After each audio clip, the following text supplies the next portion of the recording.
Good evening, everyone. My name is Steve Edwards, the Executive Director of the Institute of Politics. I hope all of you have had a chance to dry off in these few minutes, and we greatly appreciate you making time to join us for today's conversation, which will be especially timely and I think instructive as we think about not only the current state of our economy and where it's headed, but also do so refracted against this current political campaign, which I know is top of mind for so many of us here at the Institute of Politics. For those of you who aren't familiar with the IOP, we are a nonpartisan program that seeks to inspire and cultivate the next generation of public service leaders.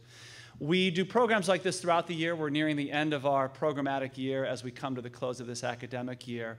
But we encourage all of you to, if you haven't already, sign up for our newsletter online at politics.uchicago.edu. You can also follow us on Twitter at UChiPolitics. Those are great ways for you to keep up on all many activities and events and programs that we do throughout the year. I should also mention as a quick program note that Stephen Moore, who's one of our distinguished speakers tonight, along with Austan Goolsbee, has a new book out called Fueling Freedom, Exposing the Mad War on Energy. He will be signing copies of this book immediately after tonight's conversation. So we encourage you to pick up a copy if you haven't already. And we want to thank the University of Chicago Bookstore for their assistance tonight in selling and giving us the opportunity to provide books on site as they have throughout the entire year.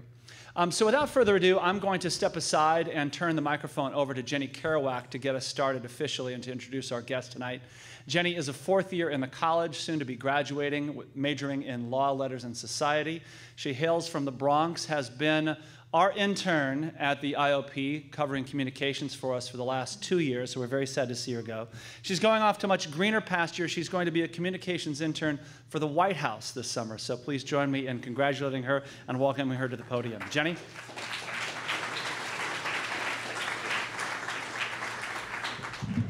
Hello. That was a great intro. Hopefully I can do an equally great one. So with economic populism on the rise and anxieties running high in both Democratic and Republican establishments, the state of the economy has stepped into the center of an already tense election cycle. To make sense of the many facts, narratives, and sound bites we've been hearing, the Institute of Politics is proud to welcome Austan Goolsbee, Professor of Economics at the Booth School of Business and former chairman of the Council of Economic Advisors, and Stephen Moore, Chief Economist for the Heritage Foundation and Economic Advisor to Donald Trump, for a discussion on the state of the economy. These two distinguished economists from both ends of the political spectrum will examine how far the country has come since the Great Recession and what to expect during this election year. The discussion will be moderated by Melissa Harris, recent graduate of the Booth School of Business and Vice President of Origin Investments and former business columnist for the Chicago Tribune. Without further ado, let's begin this exciting event. Join me in welcoming our guests.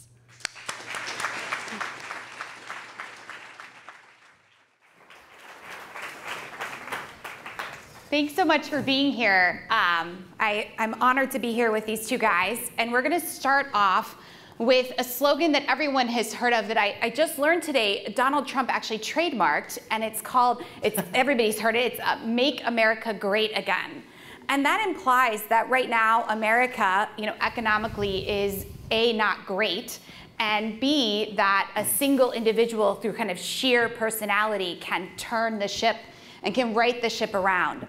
And so, true or false, is America economically great right now? And if not, why? And if so, why? So, Stephen, I'm going to start with you. Well, thank you. And thank you for the invitation to come to the University of Chicago. I'm a University of Illinois alum, and that's the school we go to if you don't get into the University of Chicago. But a couple things I just wanted to say at the start, that my connection from being here is David Axelrod, who has been very involved in the fight for a cure for epilepsy and has done incredible work. And my sister's here. Kathy, where are you? Raise your hand. She's back in and so she and David have been working for years on raising millions of dollars for epilepsy. So let's give a little applause to both of them for what they've done. Is America, it's interesting, I've heard some people on the left say two things about this Make America Great Again theme. One is some people say America's still great, and I don't have any argument with that. And others on the left say America was never great. I do have a problem with that. Look, I think we're certainly the economic superpower of the world, and we're the hub, and every other country is a spoke. And I also believe that when America's economy does well, it reverberates around the world. And I came of age during the Reagan years. Reagan not only rebuilt the American economy, but he spread prosperity around the world. And hopefully, if we get a President Trump, we'll see a kind of revival of that. I would say that a couple of things. This Trump phenomenon, this political phenomenon that we're seeing, and I would say this is, I don't think too many people would disagree with this, that this is the biggest political upset in 50 years, what Donald Trump has done so far. If we were sitting in this room a year ago, and I told you that Donald Trump was going to be the Republican nominee for president, the odds of that would have been maybe 2 in 100. And yet he is the Republican nominee. And he actually has won because he's tapped into a deep frustration that middle-class voters feel. And so what is that frustration? I think I'll just use one statistic and then turn it over to Austan. I think that the biggest problem for Democrats running this year to defeat Trump is that the average American worker, the middle-class median family in America, has not seen a pay raise now for 15 years. And by the way, that's 15 years, the 8 years of George W. Bush and the 7 years of the first 7 years of Barack Obama. The Trump phenomenon is not just a revolt against Obama, though it certainly is. In a lot of ways, Trump is the anti-Obama. But when you talk to Trump voters, when you talk to Trump voters, they're still very angry at George W. Bush too. They're not big fans of what Bush did. And I do think that this theme of Make America Great Again is about how do you restore the middle class in this country. And the one statistic that I think is going to be, the other statistic, the fact that wages and salaries have been level, if they're not falling for 15 years. The other is, and I'd love Austan to respond to this, that for the last 6 or 7 years as we've had this recovery, which has been a feeble one, but it has been a recovery, every single year, economic disparities between the rich and poor have actually grown wider. And that's interesting because I'd make the case that almost every economic policy that President Obama has put into effect has been with the intention of reducing the gap between the rich and the poor, and in fact, it's made it wider. The statistic he's referring to is the median household income statistics. I believe the one that you're saying has stagnated. So I'm going to, which is true, but I'm going to let you. And wages and salaries. Okay. Yeah. Okay, you want me to address that, or your? Let's start with is America great? Yeah. Look, America's the richest country of all major economies in the world. We have the most productive workforce by every measure. It's a great country. It's also been, at best, modest growth, 2%, up to 2.5%. That's the fastest of all the advanced economies in the world, but it's not that great, and that's why I think that's one component of why people look. And if you compare to where we were 3 years ago, we're clearly better off, but it doesn't feel like it's 1999 and the stock market's been going up 35% a year and we're convincing ourselves that, you know, we're geniuses and this is why we're there. Now, I find it ironic, and I just showed, as we walked in here, I saw a button from 1980. Donald Trump stole the line, "Make America Great Again." He trademarked it. Ronald Reagan, George Bush, 1980, their campaign slogan was, "Let's make America great again." It worked then, and it's going to work now. And Donald Trump is like, I thought it up. Donald Trump is, in my view, he's a witch doctor. He's like the old rain doctor who comes out, you know, to the plains of New Mexico, and they're dying of thirst. And they're like, "We haven't had rain in months." He's like, "Yeah, just give me your money, and I'm going to do a dance, and I'm going to make it rain. Trust me, trust me." And he's going to people. I mean, he went to California, and he announced, "There is no drought. The scientists are liars. Under the Trump administration, we're going to open the gates, and the water is going to come out, and we're going to solve all of California's water problems." Look, if we believe that, I have been nervous, but now I'm not nervous anymore. Because I think America is actually, the American voters, pretty sophisticated in the end. They like a good, entertaining run up to the campaign, and when it comes to October, they're going to be like, this kook has got to get out of there. There's no way I'm putting that guy in the White House. So I have to get this off my chest. I mean, there actually is someone, there is a politician who actually says he's going to change the weather, and that's Barack Obama, right? So, you know, Barack Obama's the one who said he's going to change the weather. Are you talking about the hoax of climate change? Yeah. Okay, we're not going there. We're not going there. Okay, I'm going to take us back. Barack Obama thinks he's going to change the weather. I'm going to take us back. That was the one thing I said. We are not going down the climate change rabbit hole, so I'm cutting this off right now. I'm going to ask them to cue some slides. I gave a presentation on the manufacturing economy here at the university a couple months ago. And so if they could please just cue up those slides. This is manufacturing, the percentage of manufacturing employment as a share of total non-farm employment. So the percentage of this, the economy made up by manufacturing over 60 years. And you're going to see, you see right there a 60-year consistent decline. Mm-hmm. Can you go to the next slide really quick? This is the raw employment number. So that was a percentage number. This is the raw employment number. As you see, manufacturing peaking in 1979, raw numbers, and then sliding down. And then would you mind just fast forwarding to slide number 6? Well, we'll do this. This is wages. You see wages have largely stagnated in speaking to your issue, Stephen, mm-hmm. you know, since the late 1970s. And we can go to the next one. And where this is output versus employment, Austin, you were speaking of that. Output is recovering. That's a pro under Obama after a steep decline during the recession. But as you see, and then let's go to the next one. This is the one that always scares me. What took 1,000 workers in 1950 now requires 167 workers in 2014. These are Federal Reserve statistics. So this is a massive concern for American workers, especially, you know, uneducated or ones who do not have advanced degrees, who are actually, you know, more readily involved in the making of things. Can anything really be done policy-wise to reverse anything that you've seen on these slides? I mean, you know, part of this "Make America Great Again" is that we're going to bring back manufacturing jobs. We wouldn't. I think Austin and I would agree with this. I don't want to, but those are everything you've shown is for the most part is a very positive thing. What it's saying is we're producing more with fewer people, right? I mean, Milton Friedman, who taught at this great school, you know, once had a very, very famous story he tells in his autobiography, and it's a great story where he goes to India in 1961. And do you know who the ambassador to India was in 1961? John Kenneth Galbraith. I knew you would know that, yes. Kenneth Galbraith. And so he writes a very funny piece, and Milton says, he writes to him and says,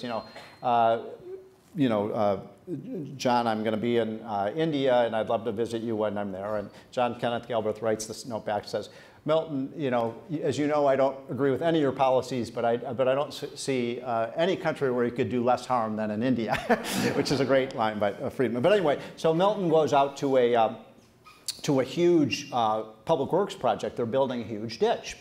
And he goes in there. This is the early 1960s, but everybody's using a shovel to build this, to dig this ditch.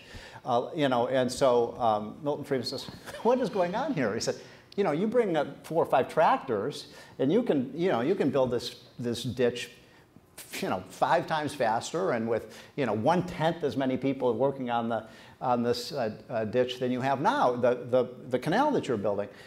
He says, "What's going on here?" And the foreman of the project says, "Well, Mr. Friedman, you don't understand." He said, "This is a jobs project."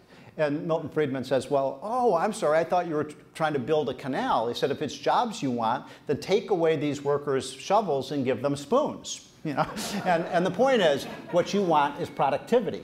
And the whole history of American progress is one of incredible improvements in productivity. And you're seeing in that manufacturing. And when you show that, if you look at that chart, I was thinking of agriculture.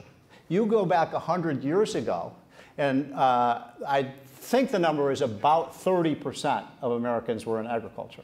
So today, we grow 5 times as much food, with 1/3 as fewer acres, and with 10 times, 90% less workers, right? That's called productivity. That leads to advancements in living standards. So that's the good news, but I think we've destroyed a lot of opportunity to create new manufacturing jobs in the United States, and the 2 areas I would point to, we can get into this later, would be one is energy policy, where we're making a really big mistake. I think the Democrats are just hugely wrong on that issue. And the second is in tax policy. I think with some better tax policy, we could bring a lot of these jobs back, and we can get into that later. We'll take that. I mean, this is the issue that I always raised, even in my business school classes here at Booth, is that I understand that these are great numbers for everyone except the people who are out of work. Yeah, but look, because of the disturbing part of this chart, is actually the part where it slows down. You want this thing to keep going and keep going, because that's only disturbing if there's a fixed number of jobs. True. And we've seen over the last century and a half, there's not a fixed number of jobs. So going from 1,000 to 253 in the year 2000. Okay, so over 50 years, in theory, we should have 1/4 as many jobs in the economy.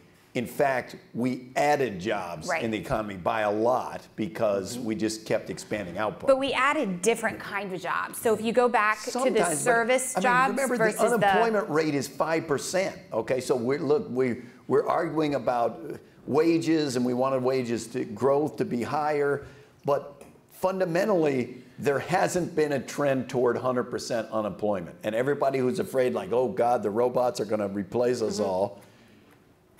The robots are going to replace various things, and it's going to be annoying, and we're going to have to figure out different things to do. But if you go back to 1982 and you look at Silicon Valley and you look at Detroit, they were both making things that nobody buys anymore. Okay, so in Detroit, they were making big, Pontiac, DeVille cars that got, 4 gallons to the mile or whatever they got as mileage. And in Silicon Valley, they were making computers. They were making hardware of what would now be very low-end computers. And if you ask them in Detroit what happened, they will say people stopped buying what we were making. But that's true in Silicon Valley. Why didn't Silicon Valley turn into Detroit? Is because they just moved to the next thing, moved to the next thing. And that, in my view, is where if you say, where does growth come from? There's one worldview that says it comes from the absence of government. And if you would just get rid of the regulations and lower the taxes, then growth will unleash. And the other view says, then how do you explain why Silicon Valley's in California, where they've always had high regulations and they've always had high taxes? And the answer is because if you go ask those companies, they would say, we can't afford not to be here. This is where all the brains are. These are where all the human capital is, and we have to be here. And yeah, it's expensive, and 3 guys are paying $5,000 a month and living in my garage, and we're like, whatever else is going on there. But in my worldview, that's where growth comes from. It's not from, you could overtax things, you could overregulate, but if you cut taxes by so much that you don't have the money to invest in human capital and your own people, you're going to die. I mean, there's a reason why it's not, all of this activity is not on the island of Vanuatu, where, as I understand, there's no taxes of any kind. There's nothing. You guys, sometimes I say that, and then there are people in the audience who are like, where is this island of Vanuatu? In Vanuatu, there's nothing in Vanuatu. In New York City, that has very high taxes, but people are very productive and very rich, because that's where the human capital is. So I just think that's the most important thing. I'm going to ask about taxes. So both parties lament aspects of the tax code. And Stephen, you are advising Donald Trump on a rewrite of his tax plan. I want to make sure that I speak accurately here. His main concern was the first version that he put out, it estimated that would add $19 trillion to the debt. 9. And so you are... Not 19. Okay. 9.8. 9.8, excuse me, okay. And so you have been brought in to kind of reshape this plan. Where does that stand right now? If you could just give us a brief kind of news update. So let me kind of step back, because this is probably where Austan and I disagree the most. Look, I'm a supply sider. I do think taxes matter a lot. I think they matter a whole lot about where decisions are made in terms of where to locate. And that's not to say that taxes only matter. Of course, Austan is right that, nobody's going to invest in a place where there's no human capital. Absolutely correct. Or where there's no physical capital. Those are the two propellants of growth, is having a well-educated, smart, innovative workforce and having a tax system that rewards businesses for investing. And we've moved way away from that. And it's so interesting because, when I worked for President Reagan in the late 80s, Reagan came in with the philosophy of that taxes were too high, that regulations were too heavy, and that we just had to get, remember, for those of you old enough to remember, it was Reagan's famous, theme of his presidential election in 1980 is that government is not the solution, government is the problem. And we came in, I say we because I work for President Reagan, we came in, and at that time the highest income tax rate was 70%. In fact, it had been as high as 90% in the early 1960s. And it was people like Ronald Reagan, it was people like Art Laffer, and it was people like the Wall Street Journal editorial board where I worked for 10 years that were making this case that these tax rates were so high that they were leading to all sorts of investment in the wrong places, and people were investing in windmills and bull sperm and anything that you could get a tax break in. And so we cut the tax rates from 70% down to 50%, and then we brought them down a few years after that down to 28%. So that's a big deal. So at the start of the Reagan years, by the way, what does a 70% tax rate mean? It means for every additional dollar that you earn, by definition, the government's taking 70 cents, right, and you get to keep 30 cents. So your after-tax rate of return was 30 cents on the dollar. But that wasn't for the entire... That was for all... It's a marginal tax rate. Yeah, the marginal. It's a marginal tax rate. Let's be very clear on that. For the people at the very top. Yeah. So the people at the very top, but those were people, when you talk about who are the people at the very top, most of them are business owners. They run and operate and invest in businesses. And so the rate came down from 70 to 50, and then at 28%, just, you can do the math in your head. So now your after-tax rate of return isn't 30 cents on the dollar, it's 72 cents on the dollar. You follow the math there. So the after-tax rate of return on investing in the 1980s was more than double. You follow the math there. So we got one of the greatest booms in American history. People, guess what? Businesses started investing big time. You saw a huge expansion in employment and so on. And by the way, the Reagan expansion and Reagan recovery was twice as fast as the Obama recovery. So that's a big problem, I think, for Obama. They've never heard a good response for why that happened. If Obama's policies were so smart, why did Reagan create an expansion that was twice as strong? Now, my point is that tax rates do matter. Can I show who's doing the... I wanted you to, though, I know, but I want to make one other quick point on this. Can you show the chart? I think it's like number 32. It's one of the last ones in my... keep going. Oh, that was it. That was it. Go back one. Yeah. So this is just the crux of the problem. And I think even Austan would probably agree with this.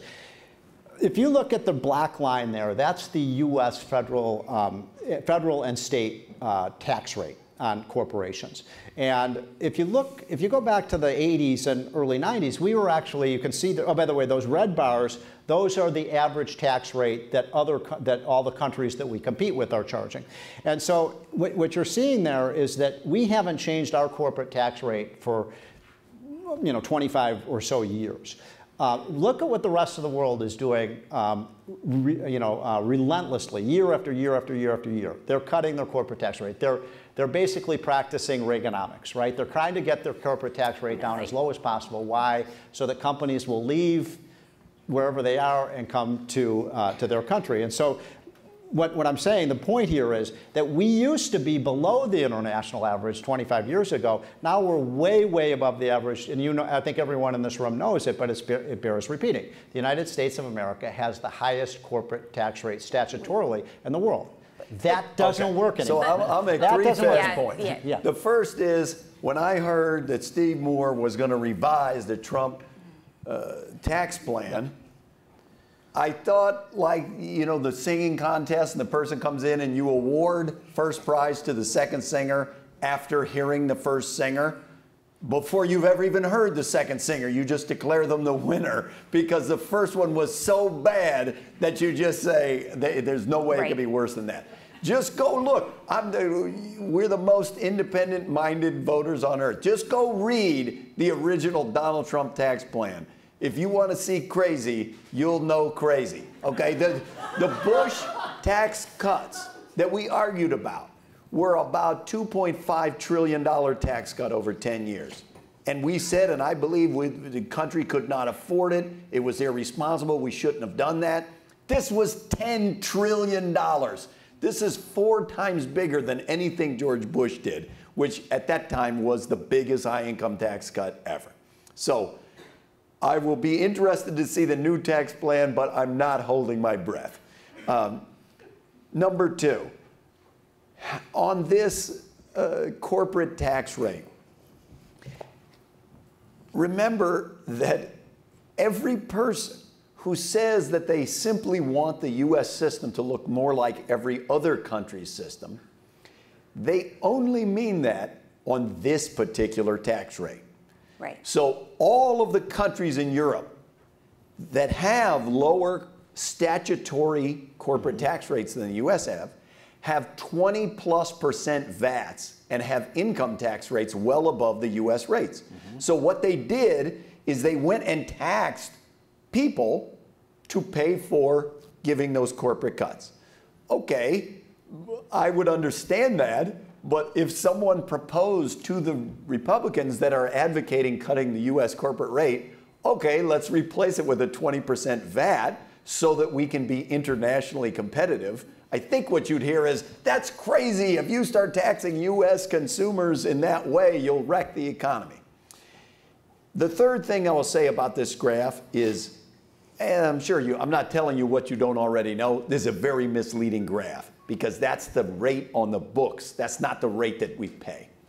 And the reason that they differ by a large amount in the United States is partly the fault of us, the economists. We've spent the last 20 years saying that it's better to incentivize new investment than it is to cut corporate rates for investment that's already taken place. Okay? So the U.S. actually has the most generous tax treatment of investment in the whole world. That means we have the narrowest base with the highest rate.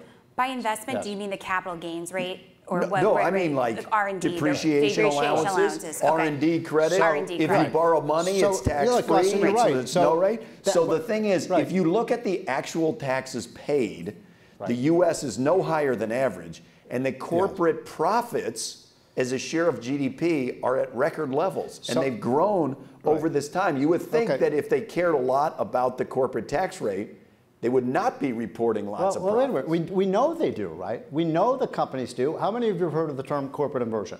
Raise your hand. Almost everyone does. And if you don't, corporate inversion. Almost no one raised their hands. Okay, so I'm disappointed in University of Chicago. No, I mean, the point is, okay, let me just tell you some of the companies that have been leaving. Okay, but that's only inverted. They haven't left.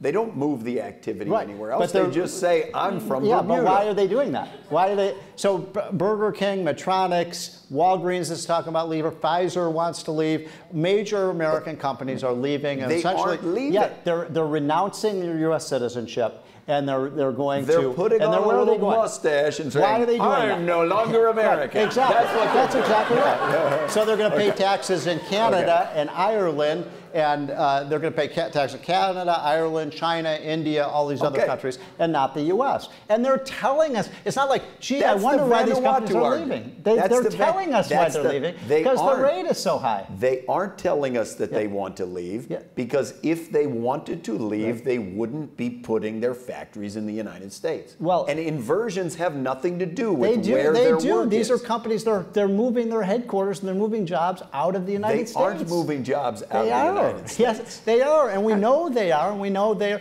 My only point is this. Our corporate tax rate, I'll keep this very simple. And you're kind of right about a value-added tax. Maybe we should be taxing consumption, so when a company brings a product into the United States, we tax it. Okay. Right now, we have exactly the most back-asswards tax system you can possibly imagine. What we do in the United States is we tax something when it's produced here, And then when we sell it abroad, that tax is embedded in the cost. Meanwhile, if Japan and China and India bring in something in the United States, they all have tax system where there's no tax applied. So it's completely crazy. How do you explain why the actual taxes paid per dollar of income are not high in the U.S.? They're actually below the average. That's not true. Our effective, this is the statutory rate, but our effective rate is the highest in the world too. No. I mean, look, I worked at the Wall Street Journal for 12 years. We had probably 50 to 100 CEOs of major American companies come in and say, this is a big problem. And I think there's only 3 people in the country who don't understand this. Barack Obama, Hillary Clinton, and apparently Austan Goolsbee, and everybody else kind of gets this. Okay, I'm gonna cut us off there. By the way, so just one quick thing. The reason I got into this, the reason I got into this corporate tax issue is this is the heart. This is the heart of the plan that Donald Trump has. He wants to cut our corporate tax rate from the highest in the world, 40%, to 15%, the lowest in the world. If we do that, in my opinion, you're going to see companies just like, we're going to have so many companies coming into the United States. About $10 billion a year per point that you cut it. So to get $10 trillion of lost revenue over 10 years is $1 trillion a year.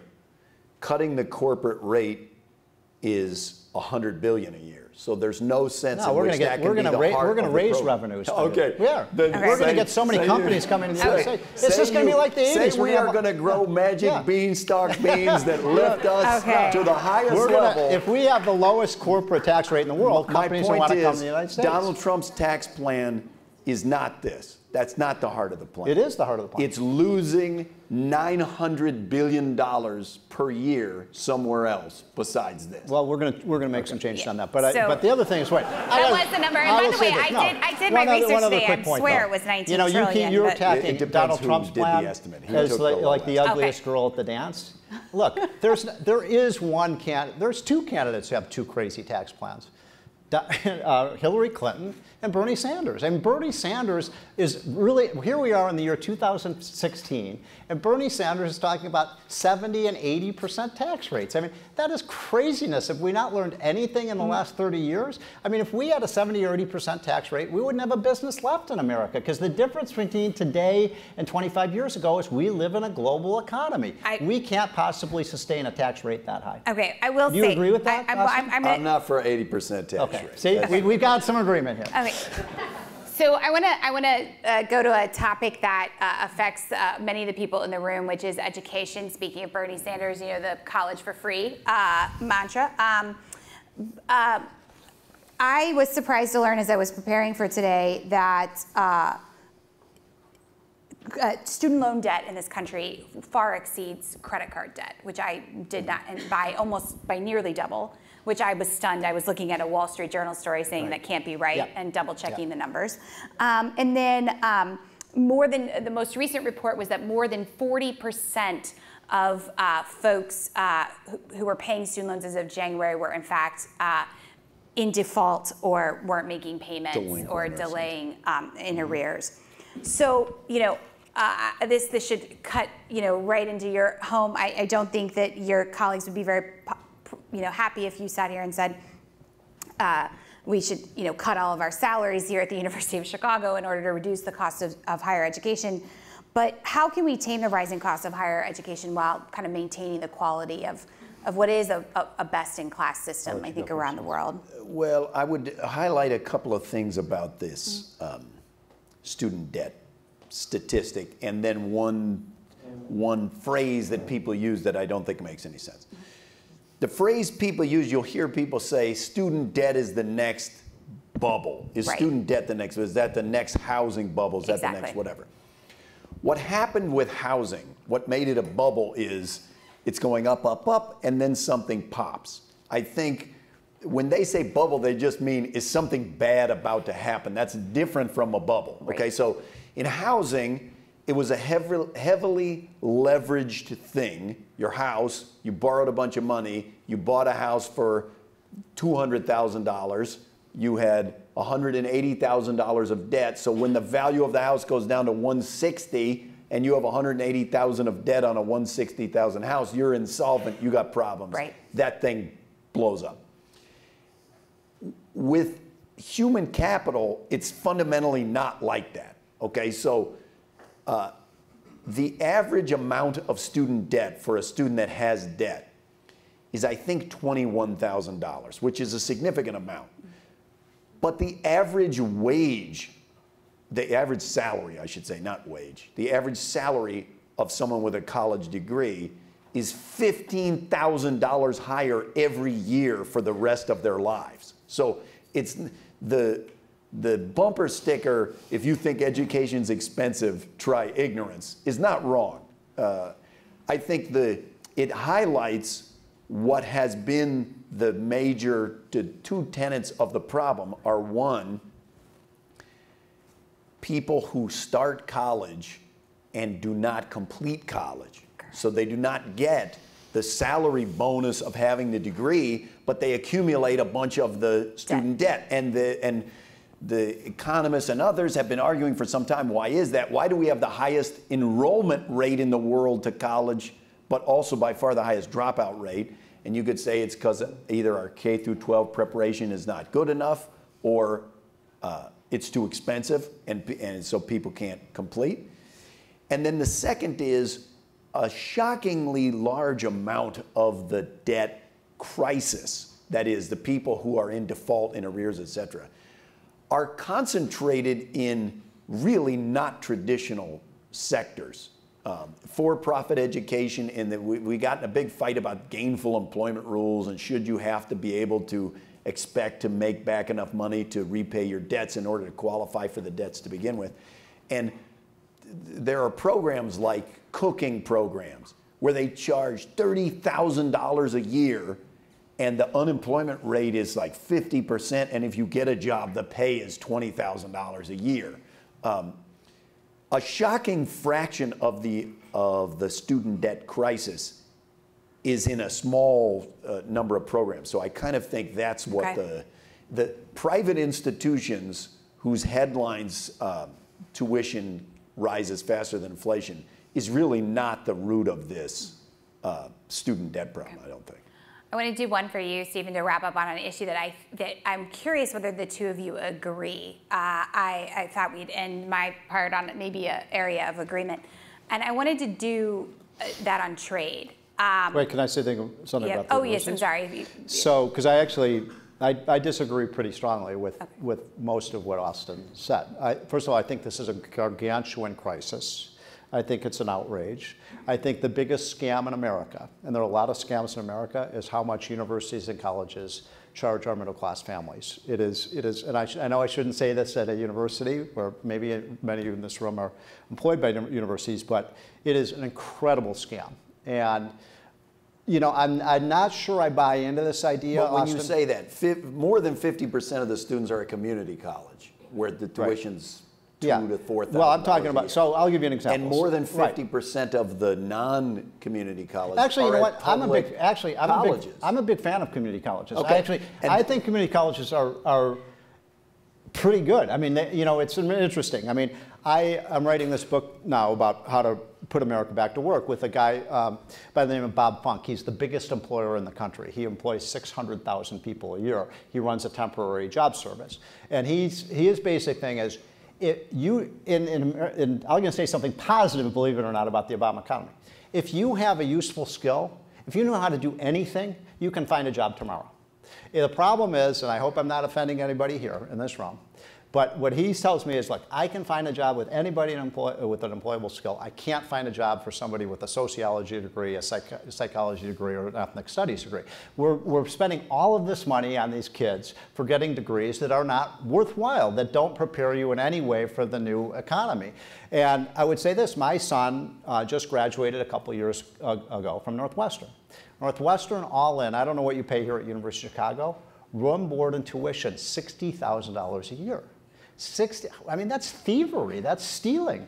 And I remember when he was going off to college, it's a very, you all probably remember this when you're going off to college, it's a very emotional day when your son or daughter goes off to school. And, you know, I remember I went up to his room, he's packing his bags, and I say, you know, Justin, I just want to tell you, I had promised that when you were going off to college, I would pay for your 4 years of college, and then you're on your own. Financially, and he got a worried look on his face. I said, no, I'm going to honor that promise, but I said, I'll make a deal with you. Because, you know, I'm a very conservative guy. Northwestern's a very liberal school, so I wasn't that excited about him going there in the first place. So I said, look, you know, you can go to Northwestern for 4 years, and I'll pay your full freight. Or I'm willing and able to write you a check right now for $200,000, and you can play computer games for 4 years, and we'll both be better off. He said, yeah, that sounds pretty good. I mean, my point is, does anybody really think that a university degree is worth $200,000? And it is in the data. Okay. I have a sociology and journalism degree from Northwestern, by the way, but I'm not going to be offended by that Here's at the all. heart of the matter. Okay. So let me get to the heart of the matter. Your point, I think we really don't know. You're right that college graduates, you know, at elite schools do better than kids who don't go to elite schools. What we don't know is, elite. But I'm talking about just if you graduate from college. But here's the point. But that's because kids who graduate. But why is that? Because it's a self-selection issue. Kids who go to college are smarter than kids who don't. Yeah, I know a lot of people who are very smart who never went to college and do really well. So I think there's a reverse causality here. We don't know how much value added universities are. It's a fair point. There's a whole lot of, if people are interested in that, there's a massive amount of economic literature trying to figure out how much does college or education in general contribute to earnings, contribute to skills. My read on that is that evidence is pretty overwhelming. More education equals higher wages, higher skills, lower unemployment, and as I highlighted on the case of Silicon Valley, more able to weather downturns, able to switch to the next industry, et cetera. Well, I do want to, as I said, close off hopefully on an issue that you all agree on, but maybe I'll be wrong because this issue is one that I think that the blinds of Republican and Democrat, conservative and liberal have just completely merged, and that's on trade. And so I am going to assume that, but Stephen, you tell me wrong, that you would not agree when Donald Trump stands up and says NAFTA is horrible, and I'm going to engage in a trade war with the Chinese, and I'm going to impose 35% tariffs. I'm going to assume that. So why don't you clarify where your personal opinion is on trade, and then I'm curious to see if you were going to actually agree on this. But go ahead, Austin and I actually had a little 5-minute debate on Fox News on this today. Look, I believe in fair trade. I believe in Adam Smith's rule of comparative advantage, and there's no question about it. When two parties voluntarily trade, both parties are better off, right? We know that from Economics 100. The polling is not good on free trade right now. Americans have turned hostile to free trade. Liberals and conservatives have. When it comes to NAFTA, I would say I am and still, look, that was Ronald Reagan's vision. It was Bill Clinton who signed that bill into law. It was one of the best bipartisan acts that we passed in 30 years in Washington. And I think it's, for the most part, worked out very well. I mean, look, nobody's concerned about, Canada, stealing jobs from us. And Mexico has been a big beneficiary of NAFTA, but I would say, look, it's really important for us, both from a foreign policy and national security perspective and an economic security perspective, that Mexico be vibrant and not turn to the left the way Venezuela does. If you want to see socialism, go to Caracas. I mean, it's a tragedy what's happening there. So I think that NAFTA has been a good thing. I disagree with Donald Trump when he says we should repeal NAFTA. Now in China, that's an interesting case study. I mean, look, I'm a free trader, but China is cheating. They're stealing, they're taking our technologies, and what we produce, a lot of you in this room, there are a lot of brains in this room, you're going to be producing intellectual property, that you're going to be producing technology and computer software and things like that. And we can't be spending millions, in some cases billions of dollars for producing these things, and then send it over to China, and they just duplicate it, and they don't pay us the kind of royalties or honor our patents and our trademarks. I think that's a big problem. And I think what I would say I hope Trump does when he's president is I hope he does get tough in negotiating with China and say, look, you know, if you're going to cheat and steal, you know, your access to our markets is not going to be as open as they are now. I don't know if Austin would agree with that, but I hope that's what Donald Trump is saying. Do you want to do NAFTA first? Because I'm hoping we're going to have a point of agreement Look, on I this. think we basically, but you can't ask economists, all the economists are for trade, we can't even understand. NAFTA cut the tariffs on U.S. exports to Mexico by a ton and barely cut any tariffs in the U.S. Our tariffs were already tremendously low. Mexico only signed the deal because they were trying to internally commit their own politics to reform and root out corruption. They didn't do so because they thought they were taking advantage of the U.S. economy. They were willing to give us a whole bunch of concessions because they were working on their own side. The only thing that I would tell everybody is remember that some 75 to 80% of the U.S. economy does not face foreign competition. It's services that are non-tradables in the language of the economists. And all of the trends of inequality and all of the things of the jobs shifting and low skill workers not being able to maintain the same employment, are true in industries where they don't face any foreign competition. That's what should, I think, make you think it's probably not China, NAFTA, or any other international thing that is causing those trends in the United States.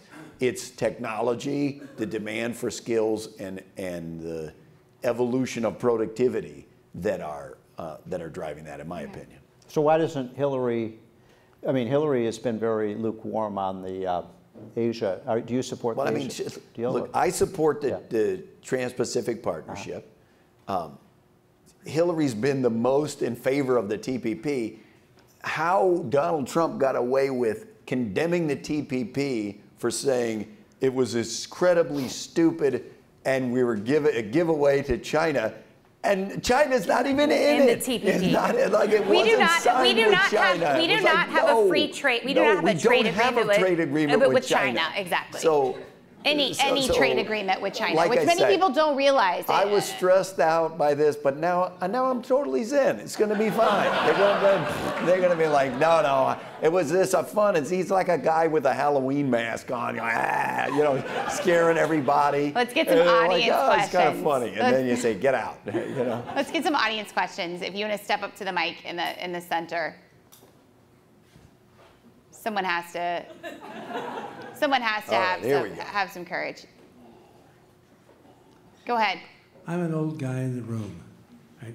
Number one, when you ask about how can Donald Trump say what he says, there was once a movie, I wasn't going to say this, Divorce American Style, in which Joey Bishop was found in bed with another woman by his wife, and she said to him, "What are you doing in bed with that woman?" And he said, "There's no woman in bed with me." Number one, that's what I think Donald Trump is. But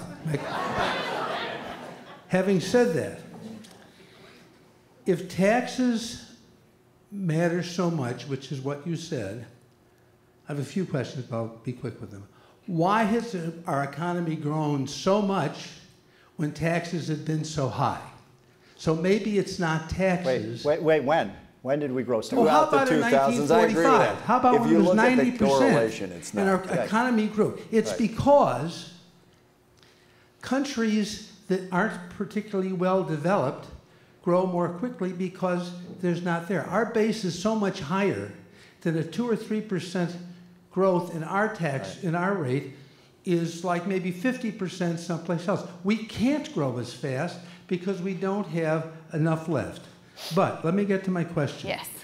To what extent does the loss of jobs to lower paying jobs outside the United States we have to accept because other countries that don't have what we do would be paying less? How much has that changed the average wages that we have for the middle class in this country?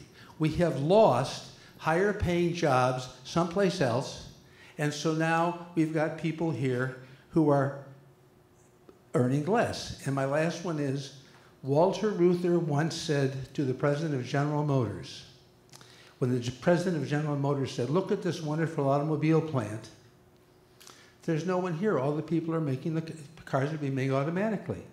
And Walter Reuther said, if it's automation, who's going to buy your cars? Okay, you got a lot of ideas floating around in there. I guess I would choose. I'll choose one of them. Let's just start backward, and you can choose some of them. The issue that as productivity improves, so that cars get cheaper and cheaper. If the cost of cars gets cut in half, we don't buy 2 cars each. And that is why a greater and greater share of what we spend money on in our budget, if you just go look at the Consumer Expenditure Survey, is on services, is on people, is on services that they provide you, is on entertainment, leisure, healthcare, education, financial services, real estate services, all of that kind of stuff. So the people who will buy the cars, let's say there wasn't anybody working there. The robots made the cars, shipped them. The people who would buy them would be the lawyers, the accountants, everybody who's working in the service industry. So overall, I'm not that disturbed by that. And I think that points to another one of your issues, which was how much of our wage declines or stagnation can be due to our jobs going overseas. And that's where I want to highlight. 80% of our economy has nothing to do with foreign competition. So when you see the same thing going on in those sectors, that makes you think it's probably not from, overall, the U.S. is basically almost a closed economy. We're so big and so inwardly, our internal market is so big, it's almost like the rest of the world doesn't make that much of a difference. At the same time, though, I had it where it's like you have manufacturing employment goes like this over the last 40 to 50 years, and you have service employment, which is lower wage. It was just traditionally lower wage. I mean, there are the lawyers, there are the doctors. If that were true, then our income should have been falling this whole time, but they haven't been. They've been. So when people argue, hey, wages are either flat or up a little bit, if it was just all of our best jobs leaving and all of the worst jobs remaining, you should have seen incomes go down, but that's not what happened. There are a lot of services that pay across the board. I mean, this is basic economics, and Austan and I don't disagree one word. I mean, this is just basic economics. It's like saying it would be a bad thing if cars grew on trees and they were free, because then we wouldn't have people to make cars. Well, then people do other things, right? And that's the whole, people leaving agriculture. One of the reasons we got rich is because instead of having 30 people to produce enough food out of 100, we now have 2. And that means 28 people do other things, producing, all sorts of other products that they didn't have to before. So there's no question. You and I totally agree on that. And by the way, one of the ingenious, I have such a respect for our founding fathers in this country.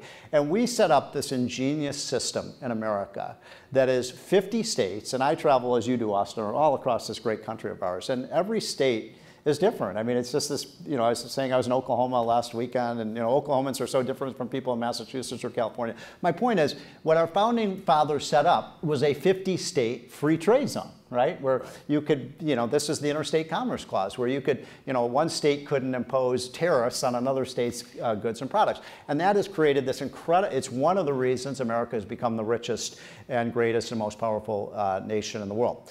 I'm a little depressed that there are still people who don't think that tax rates matter. I mean, we've had a 40-year experiment on this, and I just disagree with this gentleman's. Look, it was John F. Kennedy who cut the tax rates from 90 to 70%, saying, I can almost recite this where he said, it is a paradoxical truth that tax rates are too high and tax revenues are too low. And as John F. Kennedy, a president, who said the best way to raise the revenues is to cut the tax rates now. Okay, and we did that in the tax rates are 92%, that's right. You can make some argument for that. And we did it the same thing in the 80s, though. But Reagan cut the top tax rate from 70%, and we got more revenues we needed. You made the allegation, which is frankly patently crazy, which is that if we look at the Reagan boom, that proves that cutting taxes It was a big part of it. is better. It wasn't just... But it wasn't. They cut the taxes in 1981. Right. 1982, epic recession. No. Worst since the You're, Depression. Austin, you're just wrong factually. The last leg of the... Volcker the last raised the interest rate to 20%. Austin, you're just wrong. That is not wrong. No, Those it are is the wrong. facts. No, I mean, this is just... Okay. And when the interest rate comes Austin, back down, first of all, a investment couple comes booming things. back. First of all, there were two... No, but this is important. Let me just make this point. Reagan said we had to do three things. We had to get inflation under control. Liberals didn't want to do that. If you read anything all the liberal economists were saying in the 1970s, is that if Reagan cut taxes, it would cause inflation. That didn't happen. In fact, inflation went down. It didn't go up. We went from 14% inflation under Reagan in 18 months to 3%. Now, that was Volcker. That was the Volcker. Yes. That was the Volcker Reagan. He had to do it. But that was the Volcker Reagan policy. But Reagan is the one who basically said cut those rates to get the inflation down. But the point is, if you look at what happened when the last leg of the tax cuts was in January of 1983, it started the biggest... last leg was after the Tax Reform Act of '86, which cuts No, I'm talking about another. the 81 tax cut. There were three legs to it. The last leg of it was in January 1983, and boom, as soon as that tax cut took place, we had the biggest boom we ever saw. taxes for high-income people as much as they've ever been cut. No, he didn't. He did. The rates hardly came down $3 trillion. The rates hardly came down. But tax rates do matter. The reason we do know that is look at every country in the world. What are they doing? They're cutting their tax rates. Go All ahead. right. Now we got a line. That was just our filibuster to get some people in line. Yeah. I'm sure I could save everybody some time, not ask my question, and say that you two disagree, but I'll go ahead anyway. So I'm wondering about the economic implications of Donald Trump's plan for a border wall, given that he's repeatedly revised upwards the estimates of how much it'll cost. I believe now it's $25 billion from $10 billion earlier, something like that, and then not to mention billions in maintenance per year, the fact that it probably won't perfectly work, and that immigration has been known to, at least historically, actually benefit the U.S. economy. So I'm wondering if you two could sort of speak on that. So look, Thank you for that question, by the way, because I'm glad we're doing immigration. So there's no bigger advocate of immigration than I am. I mean, I've written 2 books on immigration. Immigration is one of the great assets. We're taking the best and the brightest and the hardest working from the rest of the world. We're bringing them into this country, and you combine that with Yankee ingenuity and a free market system, and we boom. So there's no question.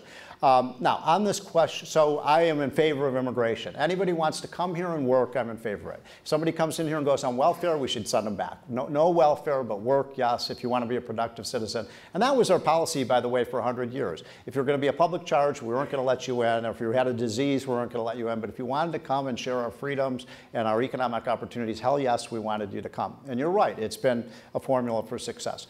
Now, on the issue of the wall, I am not in favor of a wall, but you know who is in favor of the wall?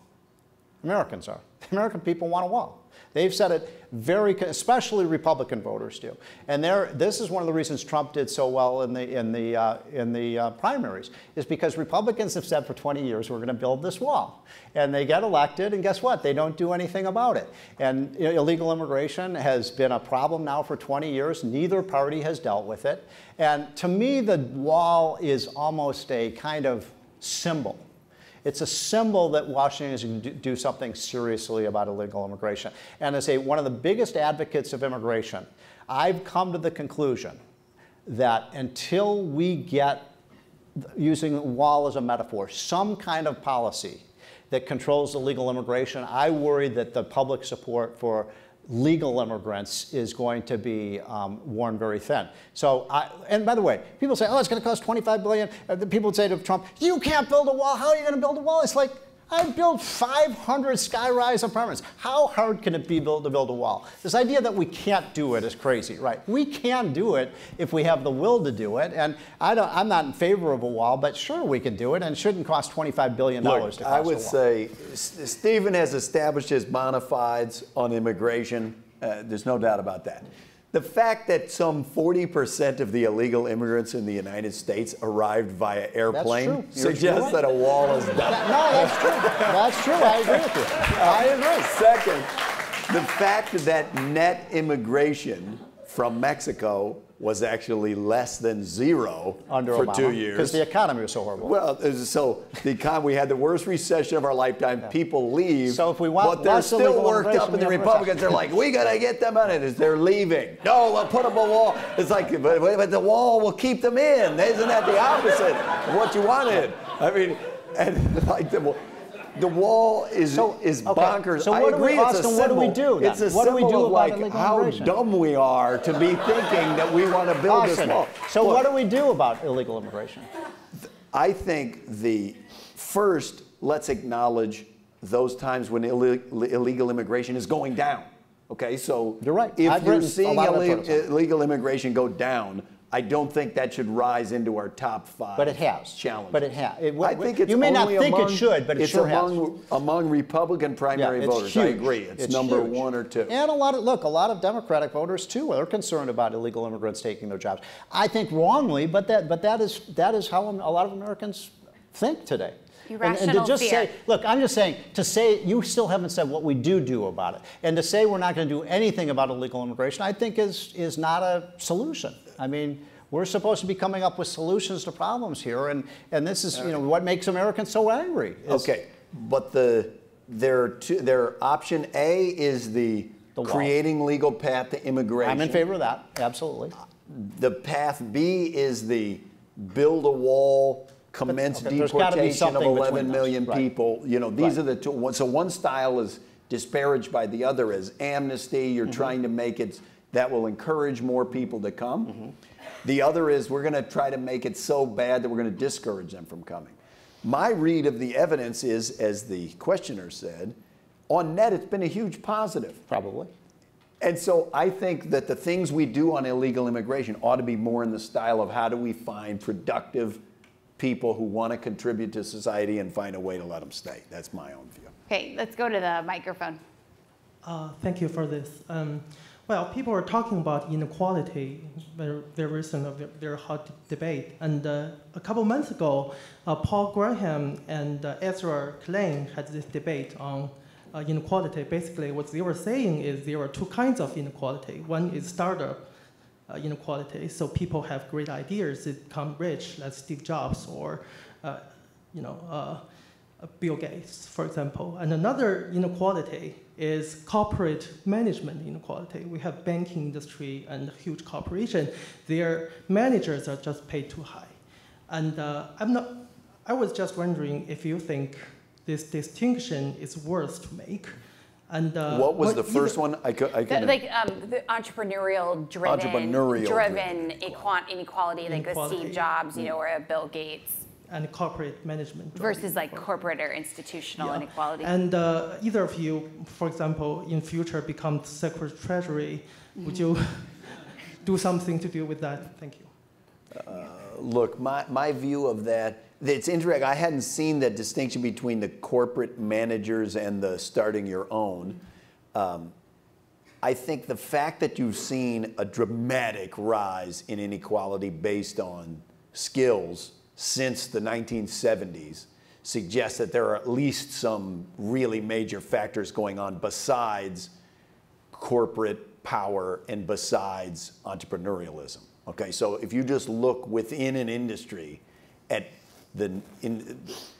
entrepreneurial and corporate management, those are all in the 0.1%. That's not even the top 1%. That's the top 1/100%. If you compare 75th to 10th percentile.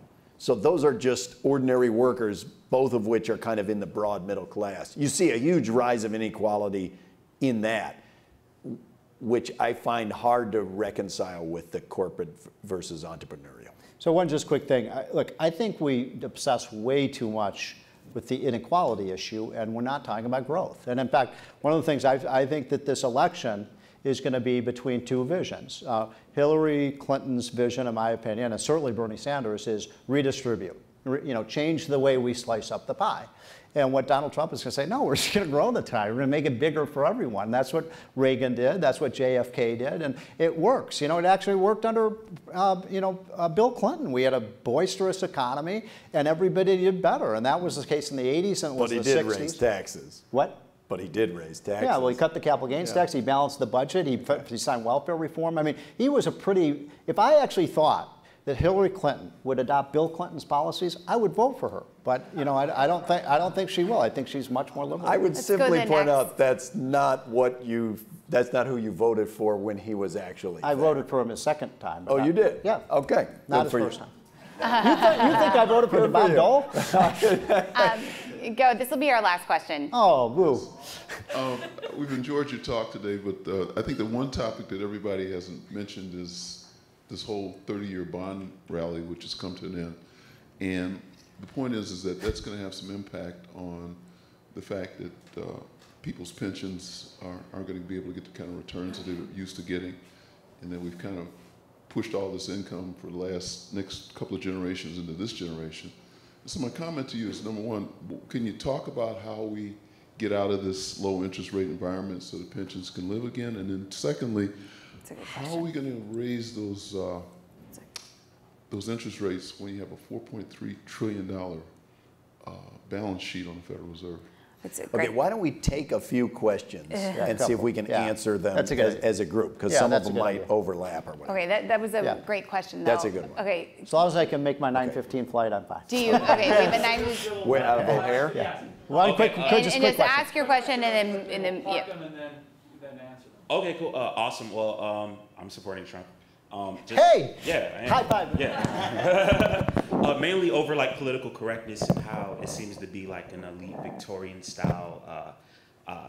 Almost like I looked at a poll that said 90% of Washington, D.C. journalists voted Democrat in the last 4 elections, which means 90% of the information that we receive is already biased.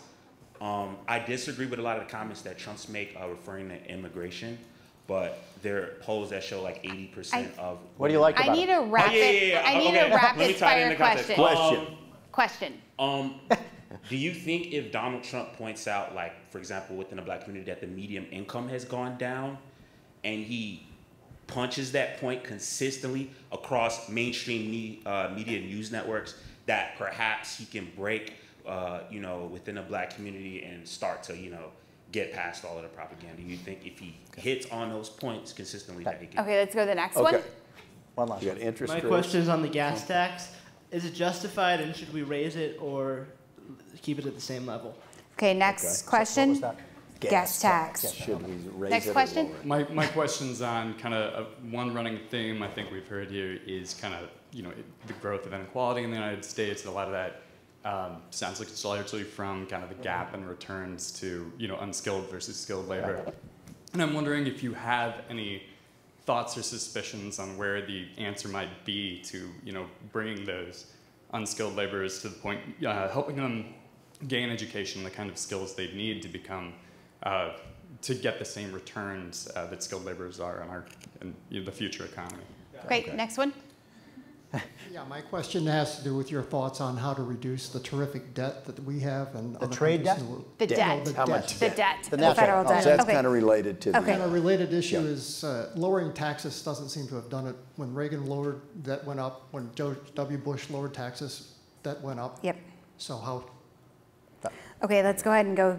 Let's do debt. Okay, that's so there. So,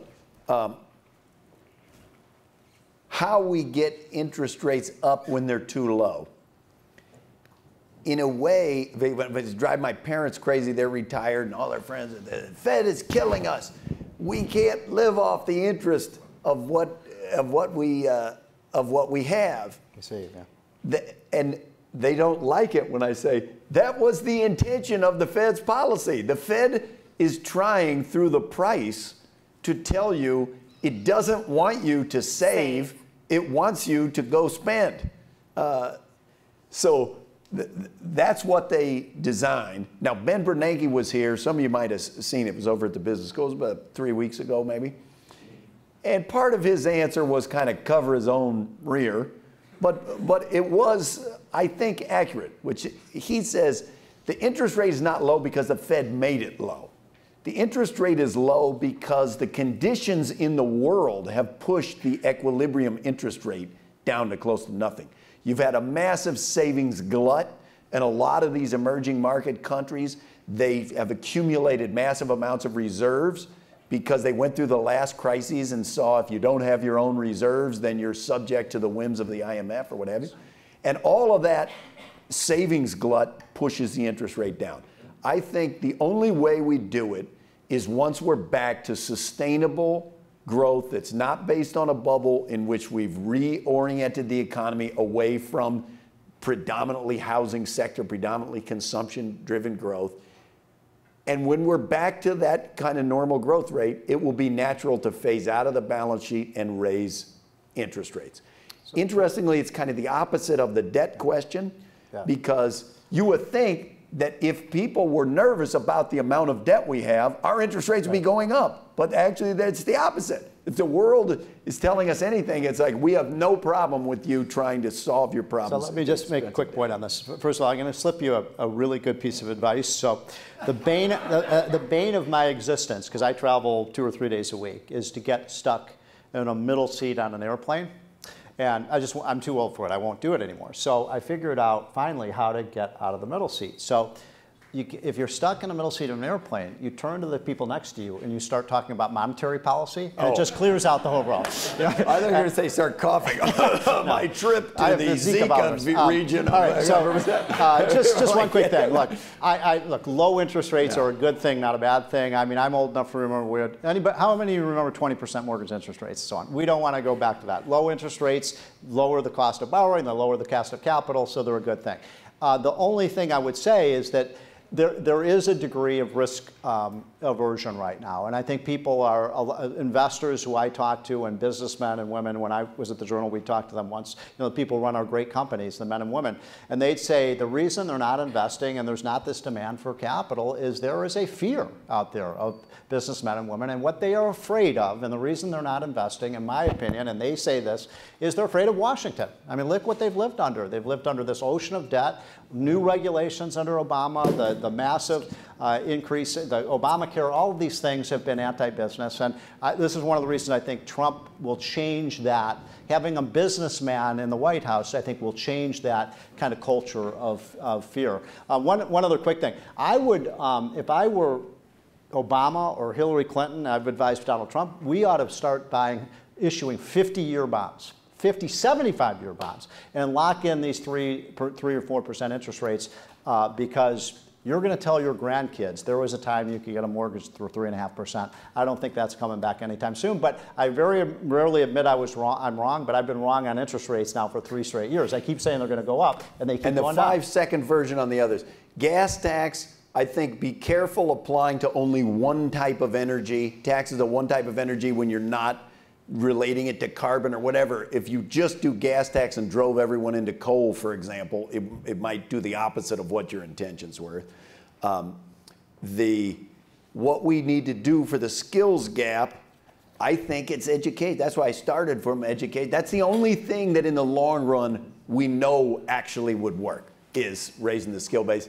And on Trump, look, that Trump thing is what I say. That's the witch doctor aspect. Well, is you say, are your wages low? Yeah, wait, I wish my wages were high. Okay, then follow me and I'll do magic, woo, and then you'll be rich again. But okay, that's the part that's crazy. Okay, he's acknowledging something that is a fact, wage stagnation, but his answer to that is so not an answer, it's gonna be fine. Nobody's gonna believe it. Well, I don't know if I've done a very good job here. By the way, so let me just make one last quick comment, and that is, you know, I was doing a debate the other day with a Hillary fan, and at the end of the thing, you know, this one guy got up and he said, you know, this election is the lesser of 2 evils, and I said, no, this is an election of the evil of 2 lessers. And I think that's it. And you know, I'll say this, I'll say this as a Republican. Our party figured out very early on in this process that the American people don't want another Bush. I think Democrats are finding out to their horror, probably too late, that the American people don't want another Clinton. And that's why Donald Trump is going to be the next president of the United States. Okay, Steve, please. I'm going to answer Melissa's rhetorical question or assertion by saying she did a marvelous job in wrangling what I thought was a lively and spirited exchange. Please join me in thanking Melissa and thanking as well Stephen Moore and Austan Goolsbee. Thank you all so much for adding so much insight. Thank you all very much for being here. Have a great evening. We hope to see you back here very soon at another IOP event.